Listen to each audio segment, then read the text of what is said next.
Bruins lose 3-2 in Game 7 to the Carolina Hurricanes. Tough loss, but I'm here with my good friend Michael Hurley for the post-game show. Hurley, every time I have you on for something, it's always like the end of the season or kind of a post-mortem type thing.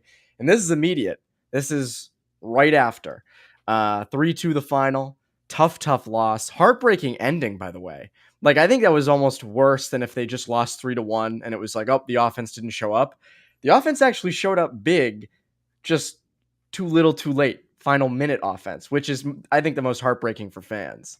Yeah, and to have the puck on Bergeron's stick with 7 seconds left with a chance to tie it for another ridiculous Game 7 comeback would have been poetic, but unfortunately for the Bruins, it wasn't happening. But I mean, I think to me, the biggest missed opportunity was, 9.5 minutes left. Smith and Coyle on the 2-on-1, and just Coyle didn't receive the pass. And that, those plays add up. So when it comes down to the end, yeah, it's close, but you kind of got to do your business before that. Well, so that was the thing, is for 59 minutes of this game, where the hell was the urgency? Like, I think that's what people are most hung up on. And they kind of mentioned this in the intermission report. And, obviously we all kind of saw it. Like, they didn't play it like a Game 7 for the first two periods. I mean, the urgency increased a tiny bit in the third, but even then it wasn't what it nearly should have been for a full game. You knew going in, winning in Carolina was not your thing. You had to bring it.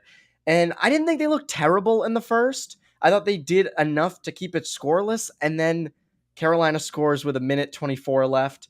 And then they take the 4-minute penalty. And it's like, all right, now the wheels are falling off. And I mean, you just look at the bottom the bottom six, and again, you mentioned like the missed opportunities offensively, right? Coyle.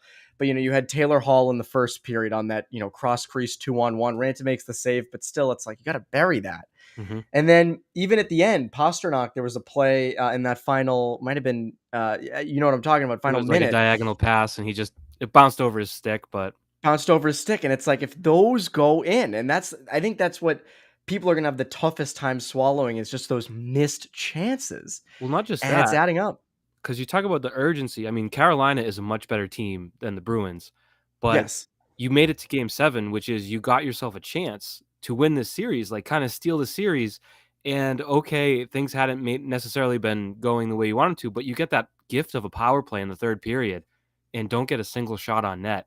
That is not the Bruins that we've come to know, not the Bruins that we would expect. And really, I mean, that's a team that, I don't know. I mean, you can't say they got what they deserved, I think is the way to put it, because if you can't take advantage of those opportunities, you weren't getting many power plays on this day. To finally get one in that moment and not even get a shot was brutal. So it's hard to say that they deserved any better than losing that game.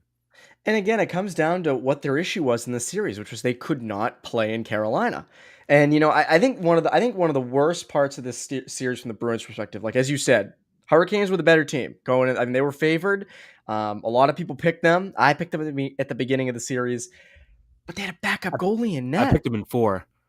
Did you really? You picked the Hurricanes in 4? In my head, I don't make predictions. In your but head, in my head, okay. Maybe 5. But you should have just said you picked Hurricanes in 7 in your head, and I couldn't not believe right. you. I knew it would come to that.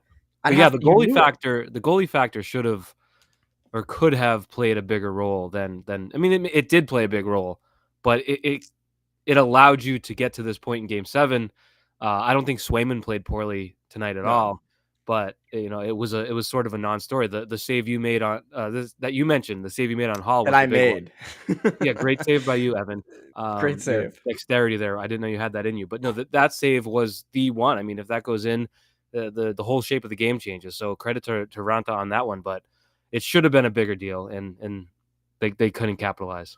Yeah, I mean, I think it stings, I think, for them that, they just didn't generate more offense against a backup goalie. Again, Ranta is not bad, but he's also not that good.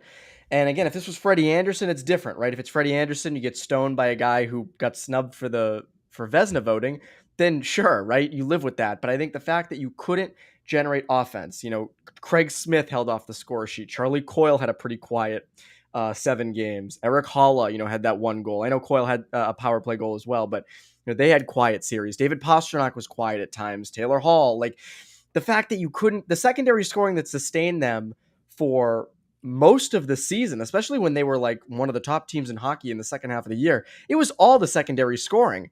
And you think, okay, you're going up against Carolina, up against a backup goalie. This is when that could kind of shine. It never did. And it didn't even shine except for game 6, really. The secondary scoring never came through that much to make a real difference in the series. Yeah, and that's, you mentioned when they were one of the better teams in hockey for the second half of the year. That stretch when they were what, 18-3-1 or whatever. They were That's what insane.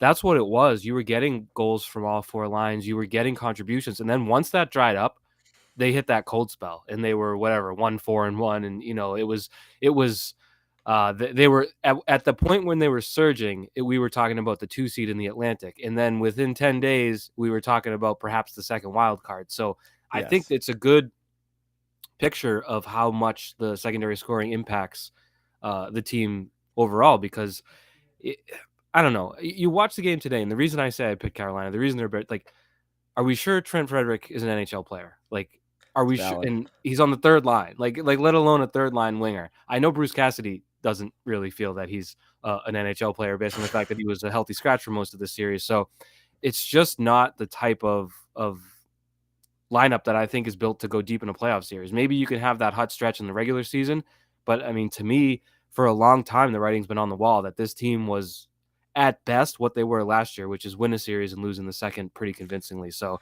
they didn't get that far, but I think it feels like if you look at the 21-22 Bruins, they have fulfilled their destiny, or they fulfilled what they should have done, which is I think it's speaking more to the roster construction than it is the players underperforming or anything like that. Yeah, I get that. I think there were definitely some shortcomings in the roster construction. I also think, you mentioned fulfill the destiny. I mean, my take was always if they could beat the Hurricanes, the path opens up, right? I would have a good hunch for the Bruins if they were to play the Penguins or the Rangers in the next round, and then you never know what happens in the conference final. Tampa, Toronto beat the hell out of each other. They're playing Game 7 right now. You have Florida as well. Not easy, but you're at least in the conference final potentially. I know I'm looking way far ahead. But I think that's where it stings the most going forward, where it's like you would have had Pittsburgh or New York. Not to say they were definite wins, but I'd actually like the Bruins' chances way better against them than I would against the Hurricanes, and that makes sense. Again, the Hurricanes were a higher seed, but I do, as much as it's roster construction, I do still look at some of the lineup and I say, Taylor Hall has to produce more. Craig Smith in areas, Charlie Coyle, like, you mentioned even Frederick, like.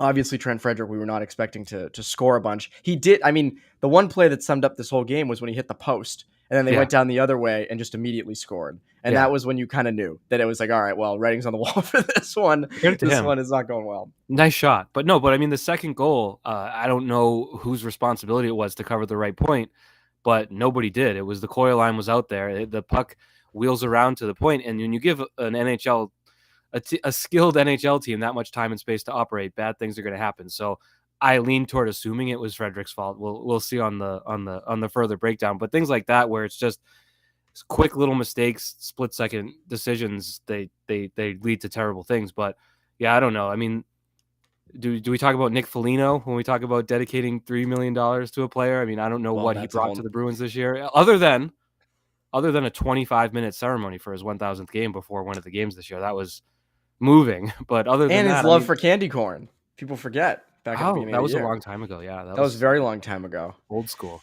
But yeah, I mean, I look up and down the roster, and I don't feel as confident as you that they would play well against New York or Pittsburgh, unless the Rangers got through and Shesterkin turned back into what he was to start that series.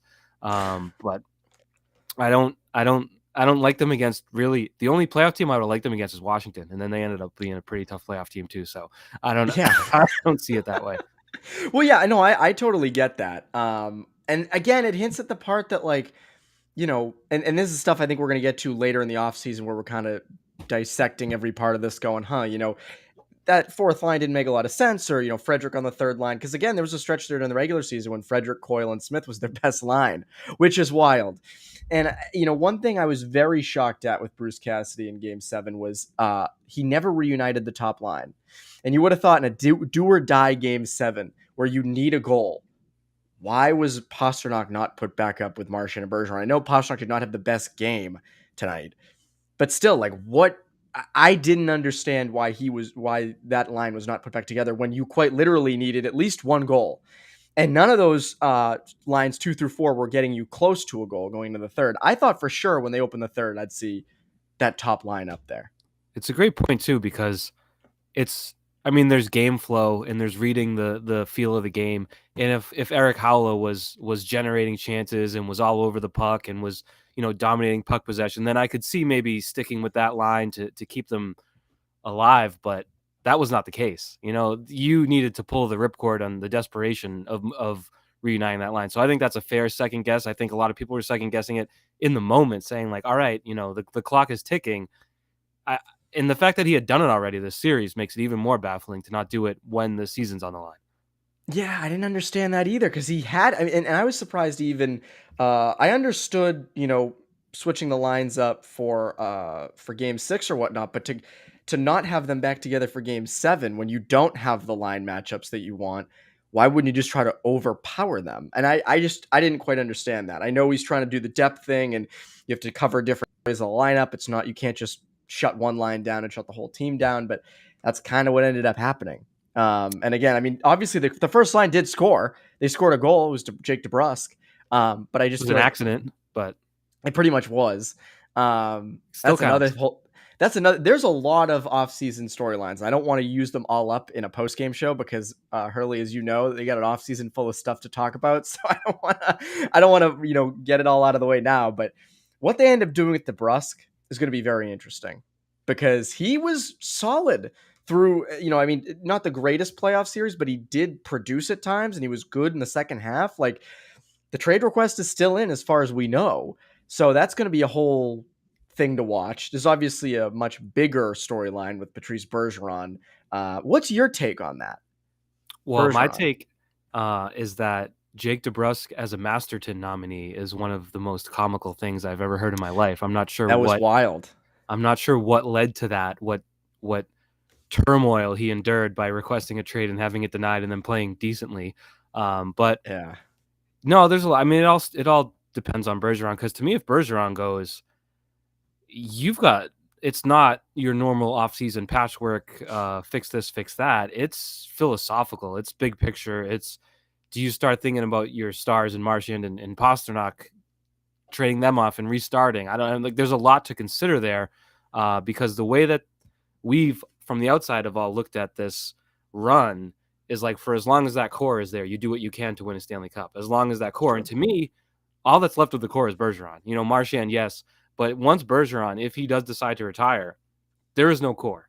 You have two very good players and then a bunch of other guys. So to me, I think that's what is at stake with Bergeron. If he says, I want to come back for one more year at $5 million, then you're in business. You can rework this. You can be a playoff team again. You have enough talent. You can fix some of the mistakes you made last year. But if he decides to retire, I don't know. I don't think you're looking at a playoff team. I think you're looking at a team that has to reevaluate itself and make some big decisions. So, and will Don Sweeney be making those decisions? That's another large storyline. Again, we're doing the off-season storylines in the post game. That's my bad. Yeah, no, I that's totally fine by me. I think it's a little bit different. I think if Bergeron goes, the core is sort of there. Marchand, Pasternak, Taylor Hall, Charlie McAvoy, Swayman in net. Hampus Lindholm. You know what isn't there though? Hurley, a center. There's Yeah, you no kind of need. centers. Need someone down the middle, and that's I think what is going to be a huge thing this offseason if he does go. Um, I think that's going to be a huge thing. I don't think you need to blow it up, but I do think you need to invest in a Philip Forsberg, or you need to do something drastic, whether it be a trade or something that gets you a number one or at least a legitimate top six center. You cannot go into next season with Eric Halla and Charlie Coyle as your 1 and 2C. That is not going to cut it in the NHL, as we saw this year, even with Eric Halla as the 2C. You said something interesting there in building your core, as you listed Jeremy Swayman over the goalie that signed a 4-year, $20 million deal last year. So I think that's another interesting aspect is, I mean, that one, I don't know about you, but day one in free agency, when I thought they had a pretty good young goalie, to go out and sign that guy to a not only that deal, but with no move for the first 2 years, was a pretty significant decision. So I don't know what they do in net either. If you're going right down the middle, go all the way back to the crease while you're at it.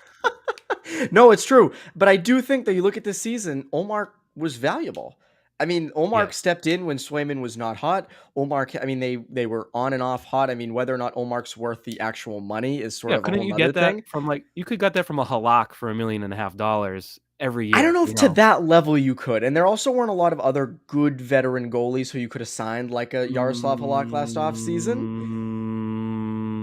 No, I never liked that deal, so Well, no, that you can hate the deal. I just think Olmark did have value this year. I think that is sort of one of the things where, like, if you don't have Olmark, Swayman's not used to playing a full season. Swayman had some really rough parts of this season. Mhm.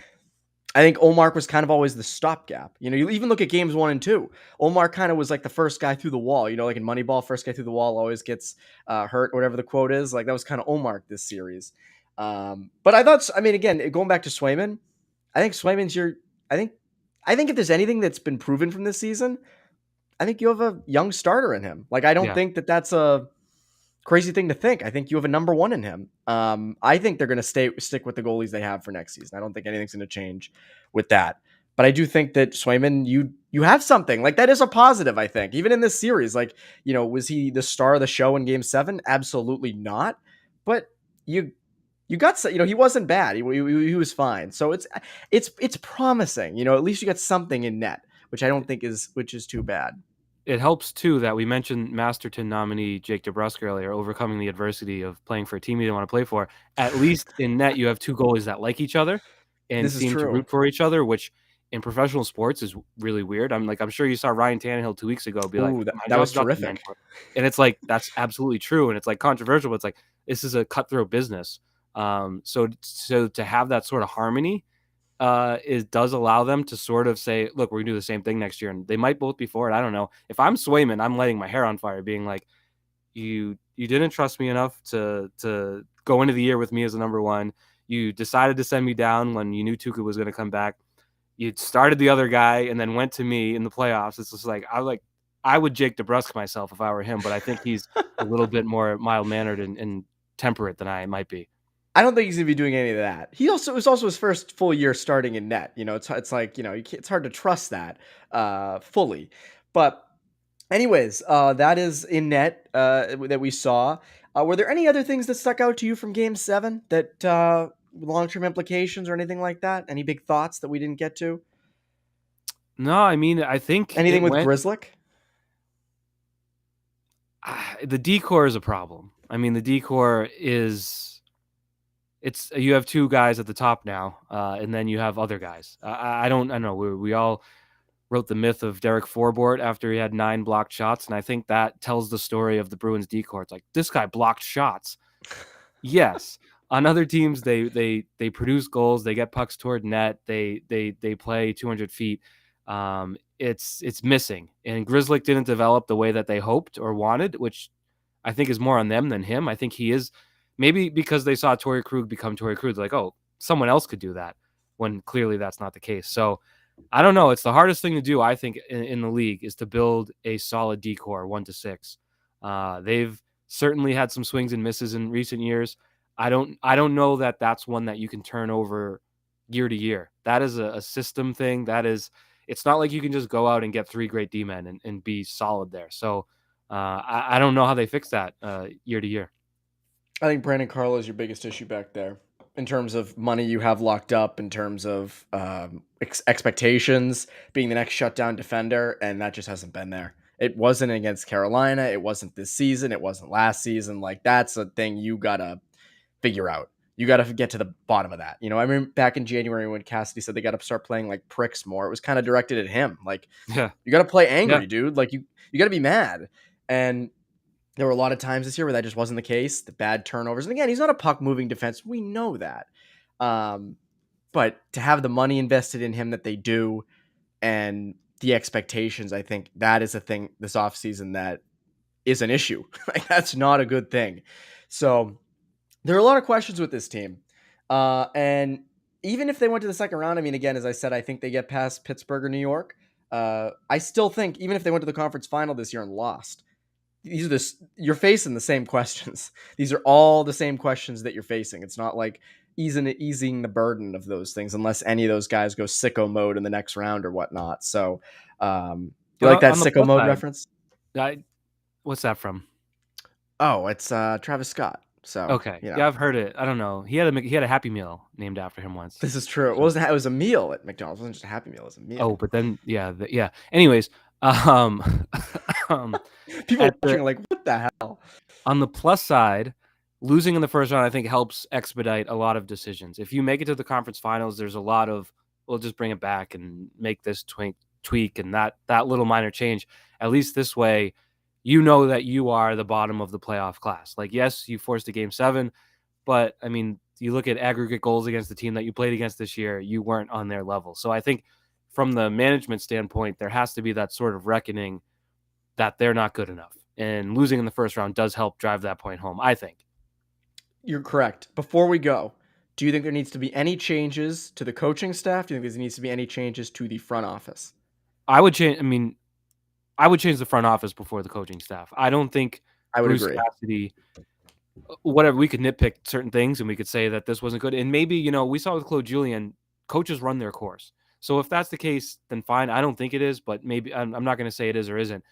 I just think Don Sweeney has run this team constantly just shelling out picks and bad contracts and just desperately trying to keep the team at this certain level. And eventually that catches up to you. They need someone to come in that builds with a lot more long-term thinking, a lot more caution, not David Backus contracts, things like that, not contracts that just sink you.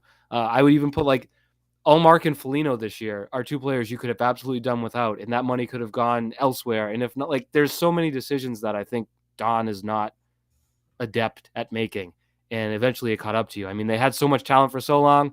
They had an excellent goalie for so long. They had all these pieces, and slowly the pieces have been going away. Chara, Krejci, and now if Bergeron's going to forget it, you need someone else to run the team. Rask. Yes, Tuukka Rask, very good at his job. So I think as those pieces start going off, you need someone else to come in and build the team a different way, and that's where I would go with it. I mean, if the coach goes, the coach goes, but I don't point to Bruce Cassidy. I like I said, the talent on the team was the talent. They are what they are. Yeah, I don't look at this as a Cassidy issue. I was saying the same things about Sweeney last off season. I don't feel it as deeply after just this season. I think if you want to go the full body of work, you absolutely have a case that they should move on. I think it comes Well, down to wait, drafting better. go last year to the day one of free agency. You have Howla, Forbort, and Allmark. Like in Olmark, the year before, Olmark, I see the value in. Holla ended up working out. day one. Those aren't day one guys. That's not day free agency opens and you just throw the bank at those guys. And the year before, don't forget it was Kevin Miller on day one of free agency. So This there's is just true. a That lot was of head last scratching. season. Yes, I see. I understand where you're coming from on that. I do think though, and that was this past season was late day one. That was not like right at the start of free agency. It was later in the day. It felt like at least. Still day one. There also Day weren't a one. lot of if memory serves, and I could be missing someone. There weren't a lot of other second line centers to go out and grab. And at the time, Krejci had not yet announced his retirement. Killed the Or not bug. retirement, his move to Czech. Oh yeah, you got the bugs coming in. He Murder. had not yet announced that he was That's moving true. to the That Czech happened Republic. after. So you couldn't exactly just fully move on unless Krejci had told them behind the scenes. And at least from their moves, it seemed like they had a hunch he'd be going. But Holla ended up working out for at least the regular season. Omar worked out fairly well for the regular season. Like Foligno's the one, and even you could make an argument with Forbert that it's like, and Mike Riley. Yeah. And again, Yeah. I'm on your side with this in terms of like, I think there's definitely a argument for him to go. I don't know if you can do it solely off this season. I think you need to go bigger picture. They also just need to get better at drafting, which they have had better drafts the past 2 years, but drafts got to be better. You got to develop your own guys. They haven't been able to. That's why they're going out and getting these, overpriced guys or depth pieces. You look at the Lightning; they got depth guys all over the lineup that they didn't have to, go out and sign. They developed. Same with a lot of these teams. So that's the season. Hurley, that's it. Season's over. Bruins lose 3-2, game 7. Hurley, what would you like to plug for the people? What can the people look out for you from in the offseason? Maybe other work, Celtics, Patriots, Red Sox, all those things. Yeah, you know what? The Celtics are still alive for at least one more day, so we've got one that more going. day, potential, maybe more. At which point it will officially become Patriot season because the Red Sox smell. So Terrible. there'll be plenty of coverage left and right. You can just Nothing worse than when you're watching the Bruins get beaten and they got, Elliot from Jordan's coming on going, "Hey, if you buy all this furniture, you get it free if they sweep the World Series." It's like, "Oh, yeah, that's terrific. 12 and 20 Red Sox, book it. Give me a sofa, bed, everything. I'm getting it I'm for gonna go buy free." a couch right now. Yeah, I got it. But anyways, Michael Hurley, Evan Marinofsky, thank you to everyone for following along all season. There will be content all off season long. And that's it. End of the season. Bruins lose 3-2.